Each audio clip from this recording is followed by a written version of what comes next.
Broad border वाली साड़ी में आपको सबसे पहले अपने फैब्रिक को टाइटली खींच के आगे लाना है कुछ इस तरीके से, और उसे आपको प्लेन ही रखना है। उसके नीचे का फैब्रिक आपको ऊपर ऊपर उठा के उनकी छोटी छोटी प्लीट्स बनानी है, पूरा पीछे तक उसको आपको सिक्योर करना है, उन प्लीट्स को पिन अप करना है अच्छे से। आप देख सकते हो मैं किस तरह से करके दिखा रही हूँ, बिल्कुल ऐसे ही करना है। सेंटर प्लीटिंग के लिए एक नॉर्मल प्लीट लेनी है आपको, और बाकी सारी आपको छोटी छोटी प्लीट्स बनानी है। आप देख सकते हो आपकी प्लीट्स बहुत ज़्यादा घनी भी निकल के आती है इसकी वजह से, और हर एक प्लीट आपकी विजिबल होती है क्योंकि ये पैठनी साड़ी है। आप देख सकते हो यहाँ पे हर एक प्लीट हमारी अच्छे से विजिबल हो रही है। देन उसको आपको अपने पेटीकोट के साथ पिन अप करना है ताकि वो प्लीट्स हमारी बाद में स्लिप ना हो। और फिनिशिंग देने के बाद फाइनल लुक आपके सामने है। जरूर ट्राई करके देखिएगा। प्रोडक्ट्स के लिए लिंक और कमेंट कीजिएगा, सभी प्रोडक्ट्स की लिंक आपको मिल जाएगी। वीडियो लाइक कीजिएगा।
Instant slim and tall look पाने के लिए आपको सबसे पहले साड़ी का फर्स्ट राउंड कंप्लीट करके आपको सबसे पहले अपनी सेंटर फिटिंग बना लेनी है, अच्छे से पिन अप करके टेकिंग करना है और फिर आपको अपनी पल्लू की लेंथ मेजर करके निकाल लेनी है। और याद रखना है आपकी जो पल्लू की लेंथ है वो आपकी नी के नीचे तक होनी चाहिए। यहाँ पे आप देख सकते हो मैं पल्लू की जो प्लीटिंग है वो बहुत ही छोटी छोटी प्लीटिंग में यहाँ पे कर रही हूँ। अच्छे से पिन अप कर दूंगी, फिर से एक पिन अप पीछे के साइड पे भी लगा दूंगी ताकि पीछे की जो प्लीट्स है हमारी वो आगे ना आए। और फाइनल लुक आपके सामने है, जरूर ट्राई करके देखिएगा। इस ट्रिक को बहुत ही ज्यादा प्यारी लगती है। इंस्टेंट आपका slim and tall look create हो जाता है। साड़ी के लिए कमेंट कीजिएगा। Bye bye.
ऐसा ही स्लिम और टॉल लुक चाहिए तो इस वीडियो को पूरा देखिए। सबसे पहले तो आपको अपने पल्लू के दोनों पाउडर्स को कुछ इस तरीके से जॉइन कर लेना है। आप देख सकते हो मैंने किस तरह से करके दिखाया है।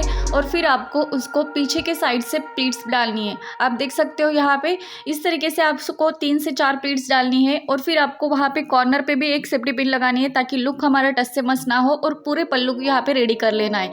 आप देख सकते हो हमारा डबल बॉर्डर पल्लू ड्रेप हो चुका है। यहाँ पे अच्छे से आपको इसे शोल्डर पे अप्लाई कर देना है। देन कॉर्नर में आपको इस तरीके से छोटा सा फोल्ड डाल देना है। आप देख सकते हो मैंने कैसे करके दिखाया है। कुछ इस तरीके से आपको फोल्ड डालना है। पल्लू को ऊपर करके आपको नीचे के साइड में पिन अप कर देना है। फाइनल लुक आपके सामने है, जरूर ट्राई करके देखिएगा। लुक बहुत ही ज्यादा रॉयल और स्टाइलिश लगता है। साड़ी के लिए कमेंट कीजिएगा, लिंक आपको मिल जाएगी। वीडियो हेल्पफुल लगी हो लाइक कीजिएगा और सेव भी करके रखिएगा। Thanks for watching, bye.